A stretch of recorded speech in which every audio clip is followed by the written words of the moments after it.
I be that pretty motherfucker. Harlem's what I'm reppin'. Tell my niggas hit the bitch and we gon' make it in a second. I pretty much started Hüntz Chop when I was in college, but I was making stuff before that, just kind of one-offs for myself in high school. So I guess before Hüntz Chop, I was just in high school. I think my thinking was I wanted to be in the arts, but I know I don't want to offend, painters and all that, but I was thinking I want to be in the arts, but I don't want to be the starving artist stereotype. So I figured being in film or television, at least you're making decent money. Yeah, so that really came from other brands at that time. Kind of hoodies from Supreme were $120 and shirts were getting to $40, $50 or whatever it was, and it just felt so out of touch and so out of reach for especially people in high school or college that just really can't afford that kind of stuff. I was not necessarily someone that had just such expendable money for buying clothes every single day or every week. I was kind of pocketing my lunch money just to buy a t-shirt or whatnot. Ironically, because Supreme is so tied to Tyler the Creator, especially when he was rising.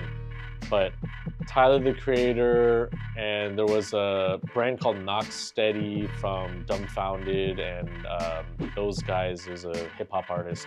Early high school, I would just buy as much as I could from their online store, and that pretty much was my favorite brand. It was not a brand that you would just see at PacSun or Tilly's, and so it felt very unique to me to have a brand that was very online presenting, especially at the time when it wasn't as common. So it was definitely interesting for me to see another brand just kind of come out of nowhere, and with Tyler the Creator, it really felt unique to me to see someone from Los Angeles just doing their own thing and kind of breaking the boundaries and barriers of what it means to be a young kid like that, and breaking the expectations of what people wanted him to be. And I really gravitated towards that mindset of just doing you and just really allowing that to be the central focus. A$AP Rocky as well was a big influence in terms of being someone kind of on the opposite spectrum, someone that was not necessarily high fashion yet, but was incorporating a lot of streetwear brands that were big at that time, Black Scale and Hood by Air and stuff like that. But he also mixed in Supreme. So you had these kind of two very differing styles of fashion, yet they both were kind of incorporating pieces from Supreme. And in a sense also, that's kind of interesting, right? Because their fashion senses are just so different, yet they're incorporating similar motifs. A lot of people always ask me, what does Hüntz Chop mean, or where'd you get the name from? And people would just say it in high school, and they would just say Hüntz Chop randomly. Prior to Hüntz Chop, I was just making clothes that just said my name. It was just shirts that said Ryan Watanabe and like a picture of me, or the one that was one of my first designs kind of making fun of Supreme was it said Hüntz Supreme. When I was coming up with the name, I realized, oh, I need a logo, and also I need a name for my brand. It can't just be a no brand and like no logo. And so I was trying to go back into it, and I already did Hüntz Supreme at that point. So I was like, you know what? Let's just full send it there and just Hüntz Chop, use that as the name. At the time when I made Hüntz Chop, internet brands were not as popular, like Instagram brands or whatever you want to call it, social media, or just internet brands in general. Nowadays, obviously, it's so easy with make-to-order printing, or a lot of people, what they'll do is they'll do the pre-order style of making items and all of that.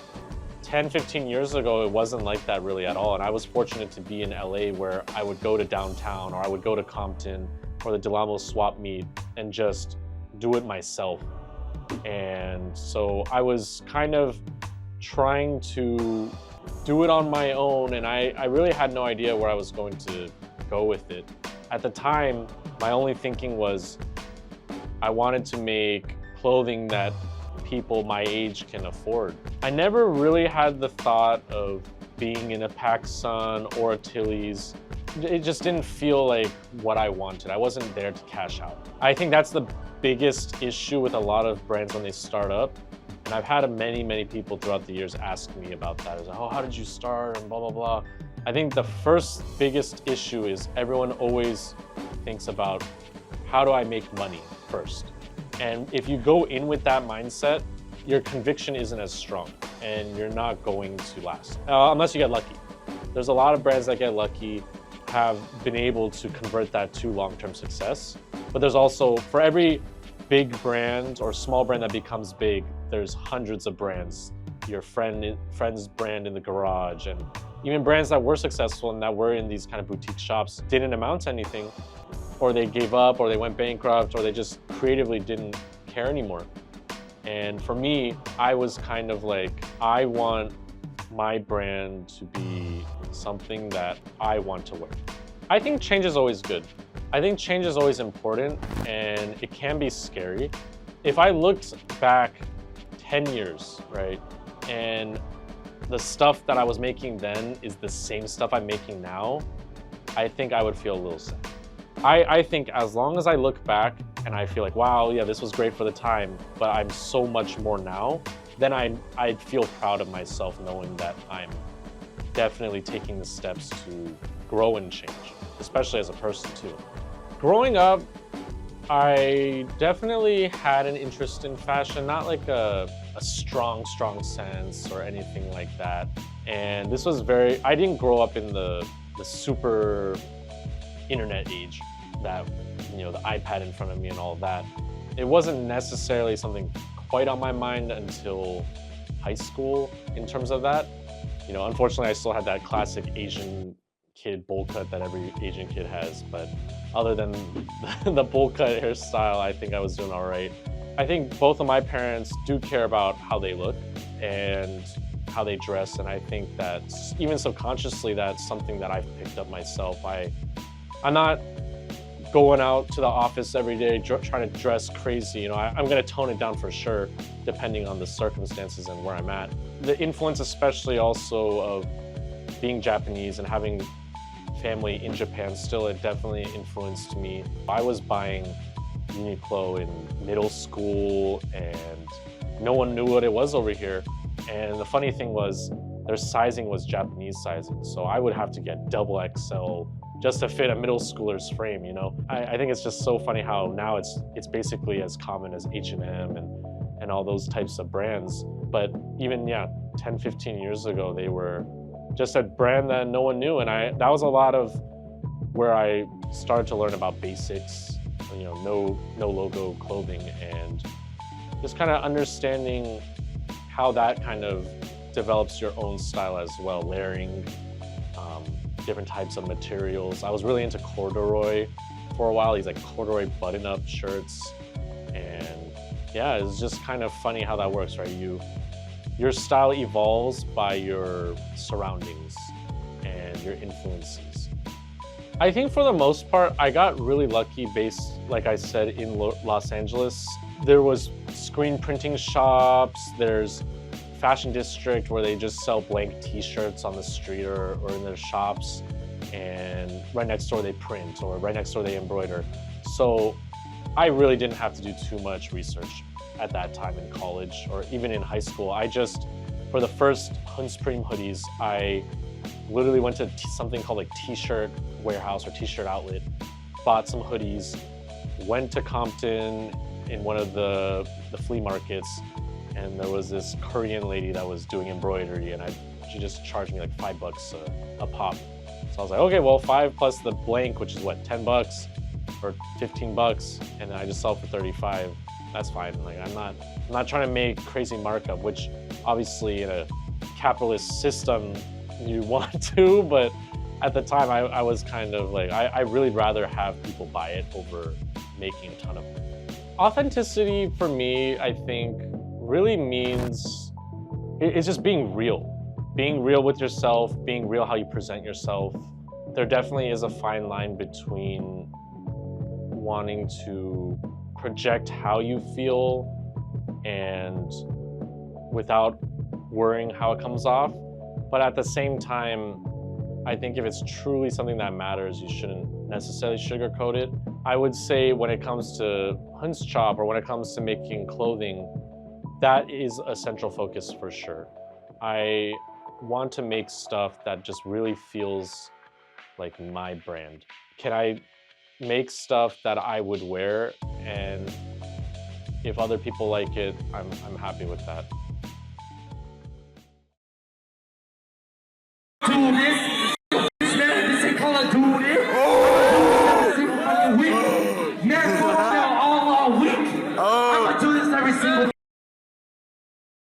I'm with my boy Meshach. What's up? What's good, man? How you been? Good, bro. Good, good. How you doing? I'm good. I want to take you to El Habanero MX, obviously my favorite truck in San Pedro, and I know there's like that connection we have with San Pedro. Yeah. When we first met, Yeah. What was that, 2013? 13. Wow, I was gonna say 2015, but then I was like, yeah. It is 2013. Yeah. Because you came in 2 years after me. Mm-hmm. I started in 2011. Yep, that's right. 2013 was your last year? No. No, 2014 was, right? That's 2015. right. I came in 2011. That's right. That's right. Yeah. 4 years. Graduated 2015. But yeah, man, I remember being in the student center. I think I had Mel and Rose at that time. Yeah. And you were just getting started with Hüntz Chop. And yeah, just trading notes on the clothing, you know? Yeah. I think it's really funny because before Hüntz Chop, I had the shirts that just said Ryan Watanabe. Yeah. And you bought one. You're one of the first people to buy one. Yeah, the white one. Yeah. Yeah. And so I think that's so sick. funny that you were there before Hüntz Chop. Yeah. I always see things in like 10-year increments. So the fact that it's like 13 years ago is, to be honest, it's a trip, crazy. man. I was literally thinking that on the drive over here. It was so surreal to do something that you're used to doing every single day. Because I was on this side of town from 2011 till 2019, 2020. Yeah. When I left Marymount. Yeah. Because Marymount, they're technically like PV/Pedro, right? Because of the waterfront, but all the housing was like right there. Yeah. Border. On the border of Pedro, Palos Verdes. Yeah. Yeah.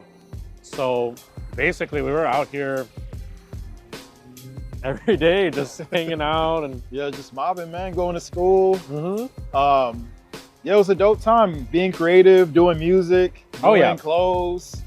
You know, it was really, really nice to see somebody else that had the same drive and the same 100% ambition when it came to, you know, just creating art. And I think that's how we that's what we connected on.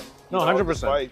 I don't remember the exact scenario of how we met, but I know once we met, we clicked, and from that day I always supported you. You always supported me, you know. So it's been that way, even in recent years. You know what I'm saying? So we've been locked in for a good amount of time, man. It's a trip. When I first met you, I was 18, 19. A lot has changed in the world, but a lot has not. Yeah. In a sense. Yeah. And I think that's interesting. Yeah. I've always appreciated your pursuit of the arts, and I always thought that was sick. Yeah, from the music that you were working on to the clothing stuff that you did, and I've always appreciated that you were always optimistic and always pushing everyone around you, and I think that's always a good mindset to have. Yeah. I think your photos on the Instagram are like the most liked. I wasn't even doing ads or anything on that. It's just always, I post a photo of you and for some reason it just blows up. Always blows up. So I'm always like, yo, do you want to take a photo with this hat? I need to push this one. Did you ever get any of those photos? Because you would give me so many hats, man. Yeah. And anytime I would travel somewhere, I would be wearing a hat. You went to Hawaii and you wore it and all that. Went to Vancouver, Mexico. And I would always be giving away your hat to somebody. Because they'd be like, yo, that's, say, oh man, take it. I got an extra one. And yeah, man, I think your creativity, as you were saying about me, ditto, back to you. You've always taken the helm of, taking charge of the helm when it comes to your ideas. Yeah. And, translating that from, the mental idea to the physical idea, and seeing you work that from, Hüntz Chop to, why am I forgetting the name of the comic? Oh, Dragon Tofu. Dragon Tofu. Even stuff you're doing at Marymount for your major, and just, really being inspired by just your level of not just creativity, but the output that you had, and how fast you would, that's something for me. I'm such a perfectionist, and I've overcome this in recent years, but sitting on one idea and just like letting that loop over and over again and not really getting it out. Whereas with you, something I always respected was your ability to rapidly iterate on something or just get it out and move on to the next thing and, you know, build from that. So I've always thought that the hardest thing is getting from 0% to 1%. That's the hardest thing. Everyone always procrastinates, I can do it tomorrow, or, oh, it's too tough, I'm a perfectionist. But really, once you like get over that first hurdle, it's a lot easier. And like you said, like the more projects you do, easier it becomes. It becomes more second nature, right? Whether it's writing a comic or a book or music or making clothing, it's all the same essentially, right? It's like grabbing it from your head and making it a physical thing. It's trusting your intuition. Letting like, that's been my key or my secret to anything is like whatever, you know, having a strong signal with your inner voice and letting that guide you and tell you like, okay, do this, and then boom, that's the answer. And sometimes when you go against that, then you make it more difficult for yourself, or you question that, then you like pause, or it never comes out, or you just never do anything with, you know, what you got going on. But if you trust that, you're tapped in with that, and also you like you said, you're not so attached, and you have the ability to let go of the idea and let it be. I think that's, you know, critical for any creative to like, you know, just have that level of confidence when it comes to like what they're doing. So I agree. I've gone down the rabbit hole trying to navigate my own creativity and just looking at different philosophies, different teachings. One thing that really stuck with me was Wu Wei, effortless action. When you have to try so hard to do something, it's not natural. You know, you're going against the nature or the current of, you know, whatever it is. And that's not the right, that's a sign that that's not the right thing to be doing, you know? I completely agree. And so even if nobody fucks with it or nobody really vibes with what you got going on, that's not for them, it's for you. And I think, you know, remembering like what you do something for or how you do it or why you do it is equally as important as like doing the thing, you know? And I'm in complete agreement. Because that's exactly my philosophy, especially with Hüntz Chop these days. When I first started, it was about looking at Supreme's prices and being like, $120 for a hoodie. Oh, bro, I remember that. And then I was like, I can make this for like I was doing the same shit bucks. though. Yeah, exactly. And so it was kind of making clothes for the guys, you know, and the gals that couldn't afford, you know, Supreme, like high schoolers, college students, all that. But now it's exactly what you were saying. It's really about the product, making it from what you believe into reality, and just kind of not having so much expectation on yourself. Like, oh, I want to make $1 million from this, or oh, I want 1 million followers on Instagram from it, or have ASAP Rocky wear. Like, of course, all those things would be great. But if it doesn't happen, you shouldn't feel disappointed. You should just be great. Like for me, I'm grateful if one person likes my stuff. You know what I mean? If one person in like Idaho buys my hoodie when it releases day of, I'm happy. Yeah, I mean, we talk about meeting up in like 2013, and you know, that's like the era when social media wasn't even like what it is now. Exactly. Right? So you really didn't do things to be like popular, or you did things because that was your passion. You know, your purpose or what drove you towards like, you know, action wasn't influenced by the external. It was like very intrinsic.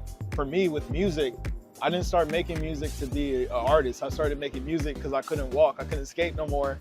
So I needed to find some other creative outlet. You know, I fractured my hip twice, you know, skateboarding. Damn. And so that's how I got into music. And, you know, it was just a way to, you know, express myself and get whatever thoughts or ideas out. And I think when you're coming at it from that perspective and you're doing things for the pureness of the sport, that translates to a whole different level, you know?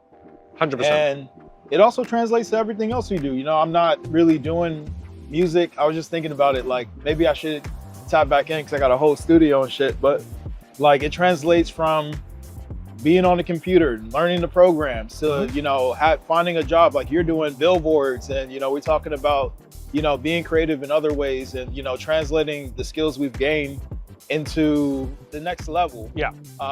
Like for me, I went from music to IT, you know? And now I'm coding and managing databases and CRMs and all type of shit. And so building my own apps, you know? And so But in a sense, it's all the same. it's all the same creativity. thing. It's all the same thing. The Yeah. same nature of Yeah. it, you know? Yeah. It's having the idea, recognizing that there's no limits to what you think. It's just about how do you design it? What's the How do you channel that? how do you energy? channel that, and where do you need to go? Taking that 1%. Yeah. You know, that's funny from you know, Atomic Habits, 1% gains. Yes. You know, I agree. and making those 1% efforts to grow, and then over time you have an exponential growth. Yeah. Whatever Exactly. it is. And it gets easier. Yeah, It gets easier. Yeah. The doc is called Never Forget Your Roots, Yeah. with the roots being R-U-T-S, and the U being like the Hüntz you, you know, with the dots, the umlauts.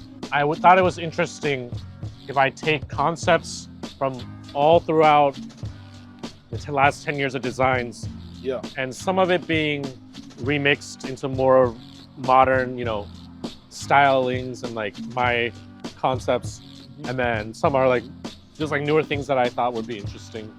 I'll try to keep it chronological as much as I can, but I have this design which I know you'll be familiar with, Yeah. which is the Ryan Watanabe. Yeah, throwback. Yeah, Yeah. That's hard. I thought it would be I see interesting. yeah. Yeah, Yeah. I thought it would be interesting to make it look like the 10-year shirt that's Yeah. like been through the ringer. Okay. And you can totally feel it, yeah. No, I don't wanna. Ah, don't worry. This is gonna be mine, so it's like, That's hard. yeah. I thought it would be funny if it's like it's been washed Is so this the much. back or the front? This is the front. This is the front. Yeah. Yeah. And then I threw on like the more modern, you know, the silhouette. This was before Hüntz Chop, so like Yeah. they didn't even have the logo or Yeah. anything, you know. And so it's like Never Forget Your Roots, you know, celebrating 10 years of Hüntz Chop, all that. That's dope. And so I thought that was interesting because, you know, I'm sure the editor will post the photo, but it was the photo of you wearing the original one. Yeah. So, you know, and this one, I obviously, you were there at the beginning too, was the Sus Boys Yeah. Boys Remember design. It's the Yeah. same thing where I wanted to add this, like, back in the day, center graphics were much more popular, Yeah. but now everyone does left chest, big back print, right? Yeah. So I thought that would be interesting to kind of combine them where it's like the same thing where it looks like it's been, you know, vintage, and then you have the newer design, and then on the back, same thing with the Never Forget Your Roots. You know, I figured palm trees, and then I saw that the roots of a palm tree were like really interesting. Okay. They almost look like a brain That's stem or hard, something. Yeah.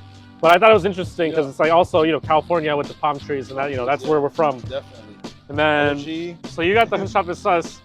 This is the Hüntz Chop Forever Oh, one. shit. Nice. And look at the details. Wow. I got That's sick. I got much more That's hard. additions on that one. Yeah. Wow. This one sold out. I remember they were asking me for this one. This one always sells out, this Yeah. colorway. Neapolitan. Yep, Mhm. the Neapolitan and the reverse. And then I got this like 10 years pin I made. Nice. And then of course every hat comes with the Yeah. cherry on top. And Great detail. yeah, and it's the nice. same factory, but Yeah. I was like, oh, can you guys add some things like this? I'm like, yeah, no problem. Yeah. I'm like, okay, well then we might as well for the 10-year. Yeah, man, Nice, it's nice. 13 years. Yeah, it's almost half my life that I've known you. And That's like, crazy. yeah, to think about it in that context, Shit. right? That's crazy, man. It's great to see you. It's always a great, pleasure. Great to see the you know, the continuance of Hüntz Chop and where you're at, and I'm excited to see what else you do, man. No, I'm always Yeah. excited to hear about all your projects, man, Yeah. and it's always motivating to me Yeah. to like hear about what's going on in your life, even outside of the art. You know, like Yeah. everything that's going on. I'm always glad to hear from you and like Yeah. knowing that you're doing good. Yeah. That always Yeah. makes me feel good to know Yeah. that, you know, everyone around me is doing good. Yeah. And I gotta say, man, I appreciate you for being there for me in that era where I was just tore up, but that was a run too, man. Those are some fun times, Yeah, though. they were. Looking back, I I mean, to be honest, when I was going to Marymount at first, yeah. I was feeling a little bummed, you know, because it's a small school near where I grew up, so it didn't feel like a real school Yeah. in a sense. But once I got there, I changed my mindset where I was like, I'm gonna make the best out of my situation. Yeah. And I'm so grateful that Yeah. I went, Yeah. because of all the people I met throughout my life. Yeah. A lot of those people, Mateen, you know, Khaled, all these guys, Leaf, Yeah. Tone, like these people that I've known for so long now, and just so grateful to be around them and around and just learning more and more. Yeah, man, It's we always- got a lot nice. of good energy. Exactly. A lot of people. It's funny. It's like, how did you end up here? is always a question. Yeah, You know? exactly. And everybody has their story of how we got there, but we did. And sometimes it's for a random. reason. Yeah. Sometimes it's random. Sometimes it's what you don't expect. Yeah. But it turns out even better. Yeah. Because you had low expectations. Yeah. And then how were the tacos? Oh Good? man, El they Habanero still mix? hit. Yeah. They still hit. Yeah. Like you said, 2018 was the last time we pulled up here. I'm gonna get some more. I'm gonna Yeah. get some pastor. Yep. No, asada. I'm sorry. Asada? Yeah, my tacos, favorite's yeah. pastor and chorizo. Yeah. El Habanero MX. Yeah. They're not paying me. I just love them. Go pull up. Yep. We on Pacific and 11, San Pedro. Yep. All right, bro. Yeah, man. All right, man. It was very nice. Appreciate very nice you. talking to you. Yes, sir. Thank you so much for, spending the time, Mhm. eating some tacos and just catching up. Most definitely. Thank you. Thank Thank you you. for having me. Thank you for having me be a part of the documentary and No, of just, course.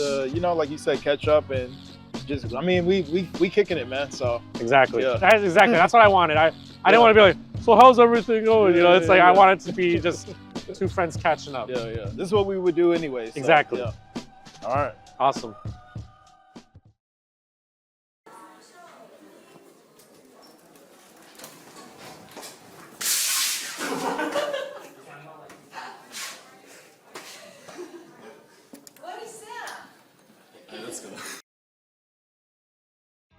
My name is Cole Van Ortwig, and we're here at my showroom in Old Torrance, California. This has come a long way.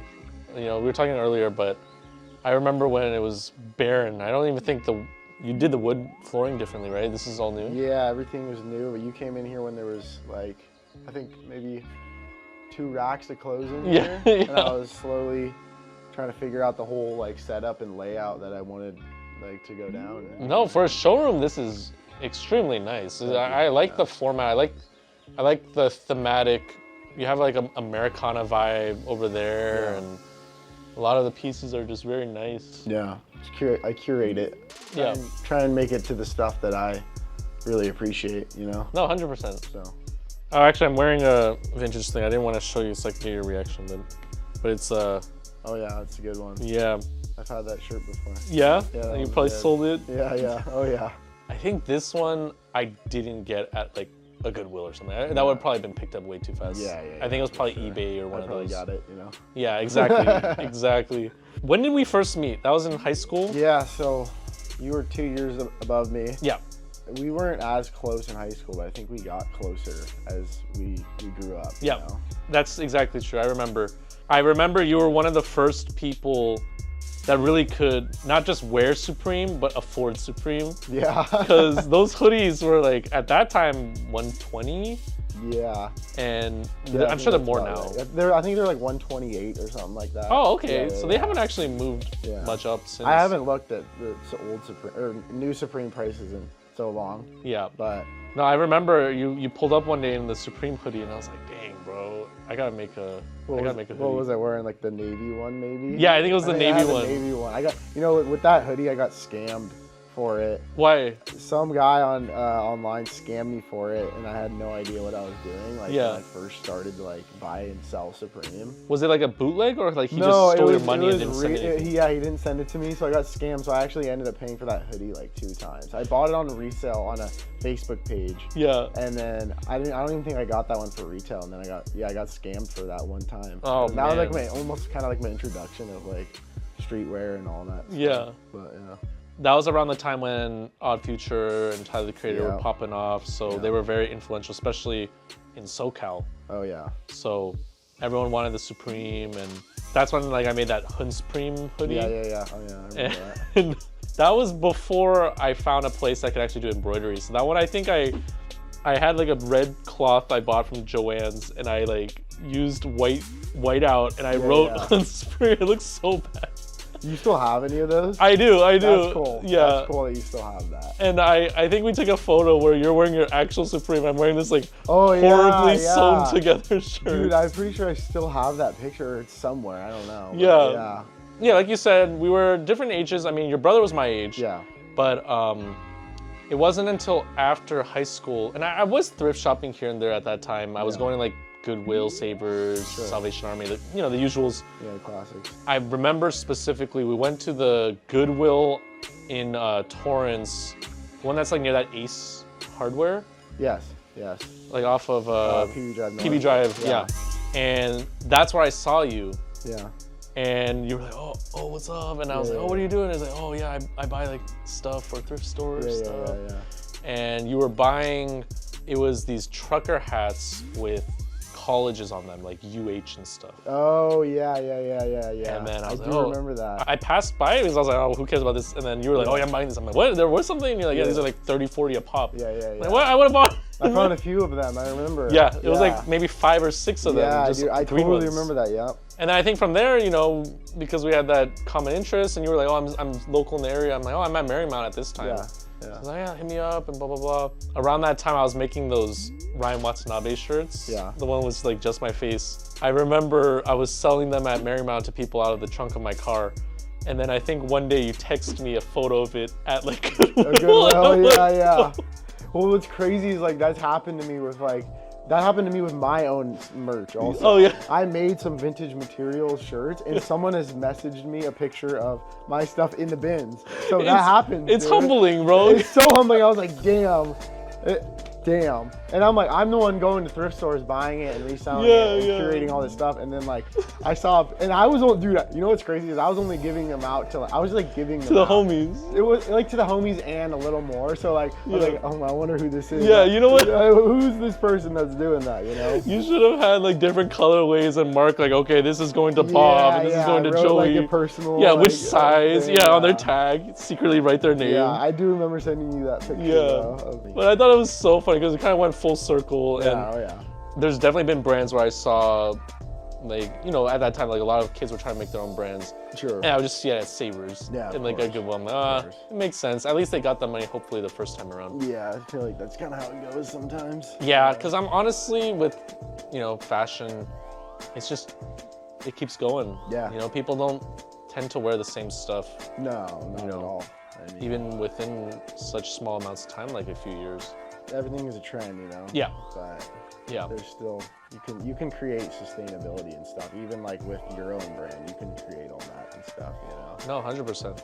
Like with you and you making certain pieces and stuff, like you can do like stuff that's like timeless stuff, you know? So that's exactly what I've pivoted towards. Originally, my whole concept, you know, like even with the Hüntz Supreme, it was kind of seeing the cost of Supreme and being like, I'm in high school, I'm in college, I can't afford this, but I can afford maybe like $35 hoodie or $20 t-shirt. My goal was to be not just, like you said, following trends or seeing what's cool or what other people want, because then you're never going to be satisfied.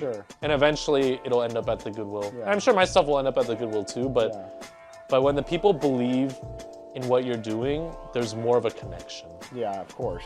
Yeah. It's the same thing with like my business also. It's like I could just have a bunch of crap in here. Yeah. Right? Yeah. I could literally go anywhere and just like buy a bunch of like, I'm not buying every single vintage t-shirt. Like, I'm buying the ones that I think are cool. Yeah. And that like I think someone else will enjoy. It's like the same, it goes hand in hand. Exactly. Exactly. Because you can see that it's so curated to the point where you're putting your all and your love into your product. And your product is vintage. And I think the good thing about that is nostalgia will always be a seller. You know, whether it's film, whether it's clothing. And people will always yearn for, you know, quote unquote better times, and they remember like, oh, I remember when I was a kid and I saw that, you know, that Michael Jordan shirt, or like when I saw him play and I wanted or a Pokemon or whatever it is. I remember seeing you go from just having the stall at the swap meets and now you have your own store. That's insane to me. Yeah, it's it seems like not much. Like sometimes like I think about it, I'm like, oh, but there's a lot that like went into it. It went from like having stuff like at my parents' house, just in their garage, taking over their garage, and then like having my apartment and then putting all my stuff in my apartment garage. And then like constantly going back and forth to the swap meets and flea markets and all that stuff, which I still do those, but then I do this as well, and it's like now I have this whole thing, and it's like, and now what's the next step? And that's another thought and all that. But there's a lot that has gone into it. For a brand, it's like you're paying more to the manufacturers and stuff, but like for vintage, it's like if you want those good pieces, you're gonna be paying more from someone else, or you know, it's like I'm not getting it for seriously so cheap, because like I'll buy it high and I'll sell it high. Like that's just how it is. That's just the market. It goes hand in hand. Both of those go hand in hand. Exactly. You know, so. No, you're right, because there's a lot of brands where they'll print cheap, Gildan, whatever, and then sell for $80. Yeah. And then, here's a t-shirt. Oh, there's plenty of them nowadays. Oh, 100%, because everyone thinks like, it's a quick buck. Yeah. But they don't realize, and you know, even for me, I never thought about it like, I need to be at PacSun or Zoomies or whatever. Yeah. Honestly, as long as people out there enjoy it, whether it's 1 or 1,000 people or 1 million people, I'm happy. Yeah. I'm happy as long as like the art. For me, it's like the art. Yeah. If it gets out there, I'm satisfied. Yeah, you are super like passionate about it, and like you always like are on top of it when it comes to like the design and all that stuff. It's admirable for sure. Thank you. Yeah. I remember. I don't know if you remember, but I remember when we went to that. I think it was one of the Long Beach flea markets, and you let me have some stuff at your booth. Yeah. It was so funny. It was like that was actually a market that I hadn't really done. Yeah. I was like testing it out. Yeah. And I didn't end up going back to that one. Oh yeah? No, I hadn't. Since that market, I hadn't gone back. I thought it was so funny because I knew already from the beginning it might have been a hard sell, because a lot of those people are there for vintage. Yeah. And so if you're coming in as a brand, it's different. It's hard. It's just a different thing. It's kind of like, sure, a motorcycle and a car are both vehicles, but if you're looking for a car, you're not gonna buy the motorcycle. Yeah, like especially because like a lot of these markets are like advertised as like vintage market. Yeah. You know? Like I've seen plenty of brands like pop up at the markets, and it's just, I don't know, it's harder for someone to do that. And it would be like me going to like Complex Con or something, but see, there are vintage at Complex Con. I would say there's still because vintage has gotten so much bigger than it was. But like maybe like in 2015 or something, if I had like vintage at Complex Con, people would be like, whoa. People would have been like, what the hell? Yeah. Yeah. No, I agree. Like when I started, it would have been a whole different situation, you know? Yeah. And I don't know. I thought it was so funny because I sold like 1 or 2 hats, and I was like, okay, I'm glad. But I do remember one of the dudes that bought off of you, he like knew your shit, like he knew it, and you were fired up. I was happy, because he was like, I love it. It was cool. It was like it was a good interaction. It was like the Majin Buu one. He's like, I love the Majin Buu. Yeah. And blah blah blah. I'm like, thank you, man. I remember it was a good interaction. Yeah, but cool. It was funny because I was like, if I could get 1 sale, man, that'll make my day. Yeah, and he did. He bought it. I kind of figured that it would have been hard at a vintage place, but I liked the experience. Yeah. It was tough though. Yeah, I think we had to wake up at 4 or 5 a.m. or something to set up. I do it every weekend.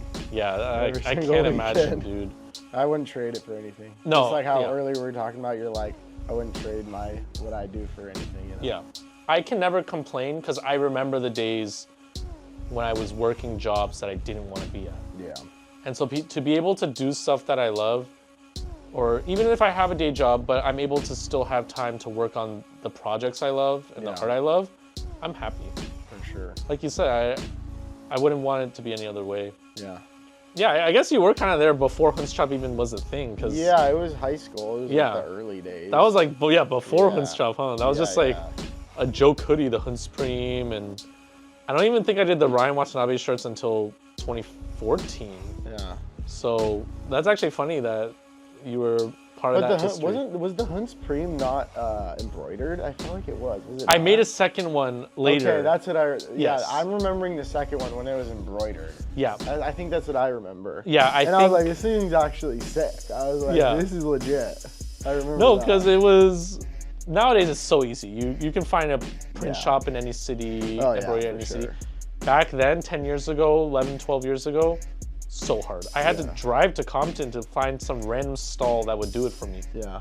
It's crazy to see where technology goes, and I'm interested to think now, 20 years from now, what it's gonna be like. yeah, are people gonna say that our stuff is vintage? I don't know. Oh, yeah, exactly. Or you just scan a shirt on or something. Well, it's crazy because like even with vintage, it's like now like Y2K stuff that we were wearing in like 3rd grade or 4th grade or whatever. Jenko jeans. Yeah, like DC shoes and like all that type of stuff. I was wearing all this in 3rd grade, and now it's like I sound like an unk right now. Like we sound like unks, you know what I'm saying? But like.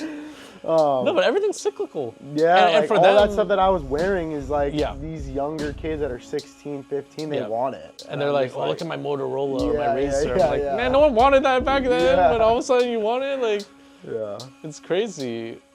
It's crazy to think that everything just kind of goes in circles. And because I'll see kids these days and they all have that mullet. And they have They got the curly hair with the fringe. Oh, yeah, like the British the broccoli perm. hair. Yeah. And they'll have like Big pants like pants. this. Yeah. Like 4 times their size. And what do they wear? I'll see like a lot of like chrome hearts. Yeah, a lot of And so you start to realize people still follow the trends. It's just now instead of what they see on TV, it's what they see on Instagram. Or not even Instagram anymore, it's like TikTok. I mean, I can't say I was any different when I was younger. Of course. When I was younger, I was like, even in 3rd and 4th grade, was when I like started remembering like, oh, I want to like wear different stuff. I was wearing like super skinny jeans because like all the skateboarders were wearing that. Yeah. And I was like literally like going and like having like the mom, Justin Bieber haircut. Yeah. I was like, Mom, can you like hem my jeans so they're tighter? And I was like, and I look at pictures and I'm like, holy crap. No, you're right, because I was looking at some photos and I also had like the tight-ass jeans, like, and I was they're like, called like Crew Ultra Skinnies or something. Crew was the KREW. Yeah, those. Dude. Just gonna buy them at Tilly's. That's where I used to go, Tilly's and Zoomies, and I would just buy. I think I had some Volcom jeans. Oh yeah, for sure. Oh man, those were the days. Just some skinny jeans and some Lakais or Supra. I used to wear S a lot. Yeah, all the skate brands were huge at that time. Yeah, for sure. Did you know Lakai and Girl and all them are in Torrance, like their headquarters? It's all South Bay thing, I was like, whoa, I didn't know. Chocolate also. Yeah. And it's funny because sometimes when I say girl skateboards, people don't know that it's a brand. They're like, what does that mean? Yeah. Is it a skateboard for a girl? I mean, no, that's the name of the brand. Yeah, that's funny. And I was like, that made me realize too, branding's important. Oh, for sure. Yeah, what about vintage materials? Where did that come from? So I was selling more than like clothing, and I was like just trying to think of an Instagram name. This was in 2015, and I was at my grandma's house in New York, and I was just talking to my aunt like on the front porch of my grandma's house, and I was like, what should I make my Instagram name? Like, just like talking to her about it, because I was selling like other stuff also, like a little bit of furniture, like home goods, kind of like knickknacks, like shoes, hat, like everything. I mean, I sell hats and some shoes and stuff like that, but like knickknacks. Lots, like random stuff. Yeah. Like cool, whatever's nostalgic cool. stuff like that. And then my aunt actually came up with it. She was like, how about vintage materials? Because you sell more than just like clothes. It's like materials. Like everything is a material. I was low-key thinking right now that our generation doesn't really say materials. That's definitely like an older generation thing to say. And I mean, my aunt is older, so that's what I mean. Sense, I was thinking about it. I was like, no one really says materials. Yeah. So but it like works funny. For a store also. No, it does. Like, it works for this. It's like vintage material. Like everything in here is a material. It makes sense. Yeah. It's just funny because it's so just straightforward. Yeah. Is what it is. And it's funny because if you ask your brother or something, he'd be like, he would never say vintage materials. He'd probably say like vintage clothes. Yeah. Or something like that. Vintage stuff. Yeah. Like just stuff that we would say. Yeah. It's funny that, cool, but it works. It's an older folk thing, and all the clothes I sell are old, so like it fits perfectly. It all makes sense, exactly. You know? Exactly. And I think it was kind of it was like a little bit of luck that you just happened to be needing that name at that time, and it worked out exactly how it should have been. It was like Instagram selling like hard, like people going hard on Instagram with like vintage. So I got like lucky with that name. My Instagram, like I was going hard on the Instagram for. Oh, I remember, dude. It was like I was posting like 3 to 4 or 5 times a day. Oh yeah, that was before stories, huh? Yeah, dude. It was And that was before multi-post. Yeah. Carousel. Yeah. So it was just like, I forgot that that's like semi-new, to be honest. yeah, It's not that old. Within, like, it's not that old if you think 3, about 4, no, not, maybe like around COVID. it. Yeah, like a little before that or something. Yeah. I have one question. What was your favorite thing you've bought? Found or just bought in general? Found. Yeah, like when you're like at Found? the bins or wherever. Gosh, that's such a hard question. I feel like What about like top people, 3? people have asked me that. I like finding like super like distressed, like faded out stuff. Like that's like something I enjoy finding nowadays. Stuff that's been worn, like you could tell like this person wore this for like 20 years. They like loved it. every day. Yeah. Because like I have shirts that like I bought new from like Stussy, and it's like it was a brand new shirt, and I've worn it so much that it's just destroyed. So Yeah. like, and I'm like, yo, I've worn this for 5 years, 6 years. So I know that like, and how many times it's been washed. Yeah. So like when I see a shirt that's like kind of the same situation as like a shirt that I've worn for 5 years and in the sun and stuff, I'm Then like, you I know that it yeah. takes what it takes just for Yeah. that shirt to get like that. Yeah. I don't know. I found a lot of good, just like crazy movie promo shirts and just like band shirts. And well, I think one of my favorites was I found a 1950s San Fernando Valley like car club jacket. Oh, really? Yeah, Wow. it was like all chain stitch, like original chain stitching, embroidery. That was a really cool find. That was that was like one of my highest items I sold, single item I sold, just from like How much did you? the lowest to the highest. Oh, That was yeah? cool. Yeah. Wow. Yeah. So that was cool. Is that a bin find? Or? That was in the bins. Yeah. Wow. So You- sometimes I'll look down on my Instagram and I'm like, Wow, I had that? yeah, there's a lot of stuff there. Awesome. I enjoy finding stuff that I've seen in movies, like that's been on a movie set. Yeah. You know, like I found shirts that have been in movies before. Like that's cool. Be like, oh, that was in this movie or Yeah. whatever. Like I think that's like really cool to find. I guess. No, that's awesome. Yeah. All right. What's in the box? Yeah, so this is the new stuff from Hüntz Chop for the yeah. 10-year collection. There you So go. this is the original hat. Nice. It's the same model, the Decky hat, and I wanted to do the same embroidery, but I threw on this like Never Forget Your Roots, Sick. 10-year lapel pin. That's a good pin. I like that. Yeah. And then this is like the classic where we have the fake restaurants and the fake, the That's mechanic dope. shirts, stuff like that. Yeah. And then on the back is like the deconstructed sandwich with like a fake. Oh, bro, that's Fake awesome. number. I need one of those. Yeah, I got you. Yeah, I need to get one of those for sure. This one is just like a classic design. I just thought it was from this junkyard I was at, Sick. and there were a bunch of like Did these. you take those pictures? Yeah. That picture? Yeah. Nice. So I had that, and then I was just kind of thinking of a center logo style that's shirt, a little bit graffiti of the Hüntz Chop logo. Every order comes with their own The classic. the classic There pink you go. Hüntz Chop Let's sunglasses. go. So every order of the How new do I collection. You look, that'll be the thumbnail. The Hüntz on the side? Yup. Legit, dude. Exactly. Oh, yeah. Mechanic shirt? The mechanic shirt based off the Sus Boys one, but this is the 10-year with the chain stitch. Yeah, that's it, yeah. And then, 10 years of service. Yeah, basically, I thought it would be interesting to take some items from the past Yeah. and kind of remix them. Yeah. And then just kind of respect that at that time, that was my style.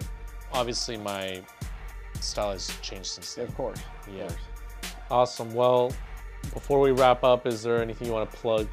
I mean, I don't even know if this is gonna get anywhere. No, but it's okay. Yeah, you can follow me on Instagram at Vintage Materials, just one word. We are an appointment-based showroom in Old Torrance, so you can check out my bio and shoot me a DM if you guys want to come shop. I always have appointments. I love LA Flea Market most Saturdays. No, Rose Bowl Flea Market every third Sunday of the month, and Long Beach Antique Market every second Sunday of the month. Okay, no worries. Yeah, I love LA Flea Market every Saturday for the most part. Okay, That's what it is. No, I'm sure it's hard to remember Yeah, all it's a that, lot, man. man. You're like at different places at different days. Yeah, all the time. That's awesome, though. I'm glad to But, hear. you know. Thank you again, my friend. It's Thank nice seeing you as always. Good to see you as well.